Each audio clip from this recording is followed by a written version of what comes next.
Hey everyone, I just want to do a quick follow-up on this mystery port on the back.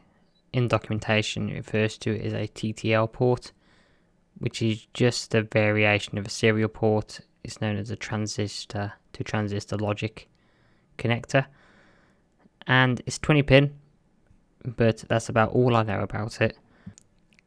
Some magazines and catalogues back in the 80s referenced that there is a communication box that goes into this that can handle printing, or commands from a computer to turn this into a printer or to do other things. Very difficult to find out what one of those looks like or what it actually does, but for all intents and purposes this is just a proprietary port with basically unknown logic. I had a play around with it and had some mixed results.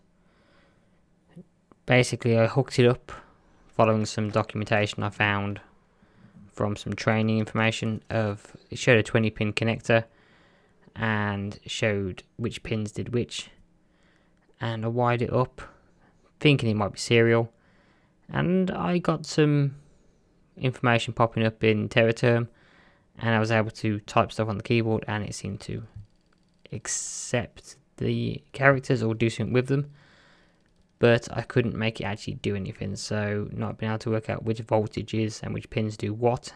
But it's definitely not a serial connector 39RS232 port anyway, so that's that. But adding voltages to certain pins and bridging certain ones can cause the typewriter to do various things, either cycle through bold, underline and different character widths.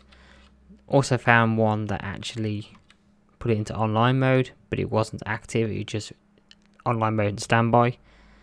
And I found some kind of debug where when you turn it on it would just dump out what's on the pinwheel, which is a little bit strange. But all in all, if those are wondering what this port was, I actually do not know and I cannot work it out. So it's just a very quick video basically stating that, and if anyone knows anything I would love to know, because I have failed to work it out. I could probably wire something up and work out what each pin does, but unfortunately I don't have the time to do that. I could probably even try and find some documentation on the chip that's in there, because it is a Fairchild F8 that seems to sit right next to it. So there is some scope for doing something with this, but unfortunately I'm in the middle of moving house. This has to go. I'm going to try and buy the smaller version of this and try again when I get my hands on that. But in the interim, if anyone knows anything on this port, let me know. I'm a complete loss, which is fine. I have run out of time, as I've said, but that's all I wanted to say today. So thank you for watching. If you know anything, let me know. But until next time, or until I get another one of these typewriters to have a play with it, that's where I'm going to leave it for today. We have a complete and utter failure, but maybe better luck next time, right? So until then, goodbye and thanks for watching.